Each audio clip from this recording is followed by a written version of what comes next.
এখনো ঐক্য বিনষ্টের প্রচেষ্টা চলছে। কারা ঐক্য প্রচেষ্টা বিনষ্ট করছে?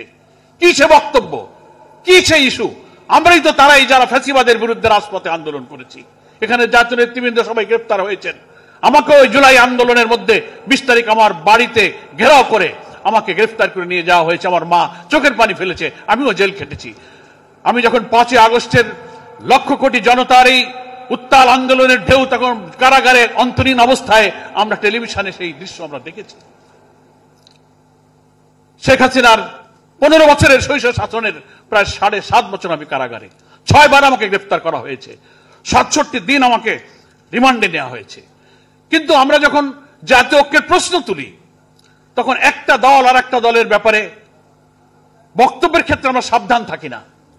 এমন কোন বক্তব্য, এমন কোন বিবৃতি যা ফ্যাসিবাদ বিরোধী আন্দোলনে জাতীয় ঐক্যের ইস্পাত কঠিন ঐক্য তৈরি করেছিল, সেই ঐক্যের মধ্যে বিভেদ সৃষ্টি করতে পারে এমন কোন বক্তব্য ফ্যাসিবাদ বিরোধী আন্দোলনের অন্তত আমরা জানাছিলাম, তাদের কাছ থেকে আশাটা হচ্ছে আরেকটা জাতীয় ঐক্য বিনষ্টকারী আরেকটি কার্যক্রম। আমি প্রিয় সুধীবৃন্দের কাছে বলতে চাই, আজকে আরেকটি, যদিও এই ঐক্য সংলাপের সাথে অনেকে প্রাসঙ্গিক মনে করবেন না, তবে আমি মনে করি ঐক্য সংলাপ বা নির্বাচনের অত্যন্ত অনিবার্য অনুষঙ্গ। সেটা হচ্ছে এই জুলাই অভ্যুত্থানে যে 2000 ছাত্র জনতা জীবন দিয়েছে আর প্রায় 30,000-এর মতো আহত হয়েছে। অন্তর্বর্তীকালীন সরকারের পক্ষ থেকে ঘোষণা দেওয়া হয়েছে, বিভিন্ন সময় এক একজন উপদেষ্টা এক একভাবে বলেছেন, চিফ অ্যাডভাইজারও বলেছেন, তাদের সকলের চিকিৎসার দায়িত্ব আমি গ্রহণ করলাম, সরকার দেখবে। নিহতদের পরিবারের বিশাল সহানুভূতির কথা বলা হয়েছে। কিন্তু আজকে এখানে ক্ষত বিক্ষত আহতদের চিহ্ন নিয়ে যারা এখানে উপস্থিত আছেন, শহীদ পরিবারের গর্বিত সন্তান এবং সদস্যরা যারা উপস্থিত আছেন, তারাও চোখের পানি ফেলে আজকে কেন অভিযোগ করতে হবে 5 মাস পর যে আমার এখনো চিকিৎসা হচ্ছে না, আমার পরিবারে কেউ খোঁজ নিচ্ছে না? তাহলে কি আমরা এই দায়িত্ব পালনে অবহেলা করছি? আমি সেজন্য আবেদন জানাই। আমি যেমন আমার দলের পক্ষ থেকে আমাদের সম্মানিত আমিরের নির্দেশে প্রত্যেকটি শহীদ পরিবারের কাছে যাওয়ার চেষ্টা করেছি, আহতদের পরিবারের কাছে যাওয়ার চেষ্টা করেছি, সহযোগিতা করেছি, কিন্তু এটা আমাদের পক্ষে সম্ভব নয়।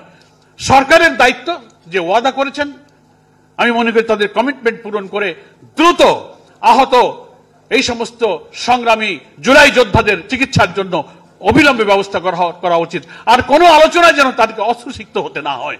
আর যারা শহীদ পরিবার, তাদের প্রতি সরকারের যে কর্তব্য পালনের অঙ্গীকার রয়েছে, সেটা আমি মনে করি পূরণ হওয়া উচিত। আর এর সাথে আরেকটি অনিবার্য, যারা এই হত্যাকাণ্ড ঘটালো, যারা এই নিষ্ঠুর অমানবিক মানবতার অবিরাম রক্তক্ষরণ হয়েছে যে হত্যাকাণ্ড দেখে, নিহতদের লাশ জ্বালিয়ে পুড়িয়ে ছাই করেছে, হেলিকপ্টার চালিয়ে যারা দেশের মানুষকে হত্যা করেছে, সেই মানবতা বিরোধী অপরাধীদের বিচারের জন্য যে ট্রাইব্যুনাল গঠন হয়েছে, অবিলম্বে সেই বিচার কার্য সম্পন্ন করা দরকার। এবং সেটা আসন্ন নির্বাচনের পূর্বে বিচারের একটা পর্যায়ে যেন এই জাতি দেখতে পারে, তাহলেই শহীদদের রক্তদান আত্মদানের প্রতি আমরা শ্রদ্ধা জানাতে পারবো। সংস্কার সংলাপ জাতীয় ঐক্যমতের প্রশ্নে আমি দুটো কথা বলে আমার বক্তব্য শেষ করতে চাই, যেহেতু আমারও ঢাকার বাইরে একটি শিডিউল থাকার কারণে আমি অনুমতি নিয়ে একটু আগে কথা বলছি। প্রথম কথা হচ্ছে, সরকারের পক্ষ থেকে যে রিফর্ম কমিশনগুলো গঠন করা হয়েছে, ইলেকশন প্রসেস, সংবিধান সংস্কার, জুডিশিয়ারি, পুলিশ অ্যাডমিনিস্ট্রেশন, রাষ্ট্রের গুরুত্বপূর্ণ অর্গান এবং ডিপার্টমেন্ট সম্পর্কে রিফর্ম কমিশনের পক্ষ থেকে রাজনৈতিক দল এবং স্টেক হোল্ডারদের কাছে পরামর্শ চাওয়া হয়েছিল। সহজ পথ হলো, আমরাও দিয়েছি, সব দল দিচ্ছে। আমি কমিশনের প্রধানদেরকে অনুরোধ করব, চিফ অ্যাডভাইজারের কাছে আমার এই মেসেজ দিতে চাই যে এইগুলো উইদিন ডিসেম্বর হয়তো এসে যাবে।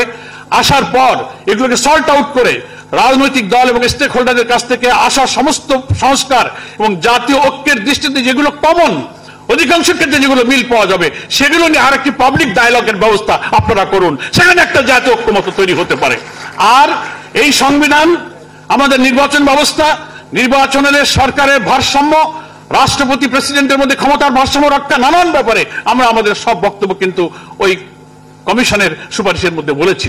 দীর্ঘ আলোচনার বিষয়, এখানে একটা বক্তৃতায় এসব জাতীয় ঐক্য গড়ে উঠবে না। তবে যারা দিয়েছেন সেগুলো সল্ট আউট করে আমি মনে করি কমিশনের প্রধানরা অবিলম্বেই এইসব স্টেক হোল্ডার এবং পলিটিক্যাল পার্টির সঙ্গে আরেকটা ডায়ালগের আয়োজন করা দরকার তার সারবস্তুগুলো নিয়ে। তাহলে আমরা হয়তো একটা জাতীয় ঐক্যের দিকে যাব।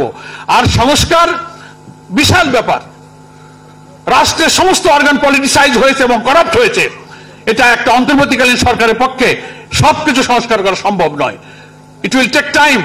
কিন্তু একটা সুষ্ঠু নির্বাচনের জন্য যে সংস্কারগুলো মিনিমাম প্রয়োজন সেগুলো সম্পন্ন করতে সুযোগ দিতে হবে। তারপরই একটা অবাধ, নিরপেক্ষ, ক্রেডিবল, ফ্রি এবং ফেয়ার একটা ইলেকশন সম্ভব। সেই নির্বাচন যুক্তিসঙ্গত সময়ের জন্য যতটুকু লাগে আমরা জামাত ইসলামী সেই সময় দিতে অন্তর্বর্তীকালীন সরকারের জন্য প্রস্তুত আছি। আমাদেরকে সেই চেষ্টা করতে হবে। পরিশেষে আমি বলতে চাই যে এই জাতীয় ঐক্য গড়ে তোলার জন্য দুইটি গ্রুপের গুরুত্বপূর্ণ দায়িত্ব। একটা হচ্ছে মিডিয়া, আর একটা হচ্ছে রাজনৈতিক দল। আমাদের সংযত থাকতে হবে। ফ্যাসিবাদ বিরোধী আন্দোলনে আমরা যারা কোরবানি করেছি, ত্যাগ করেছি, আমরা যেন এমন কোন বক্তব্য বিবৃতি নেই, আমার দলীয় বক্তব্য আমি বলবো, কিন্তু ফ্যাসিবাদ বিরোধী সংগ্রামকে বিতর্কিত করে দলের মধ্যে বিভেদ তৈরি হয়, আমরা যেন সে ব্যাপারে আরো গার্ডেড ল্যাঙ্গুয়েজে কথা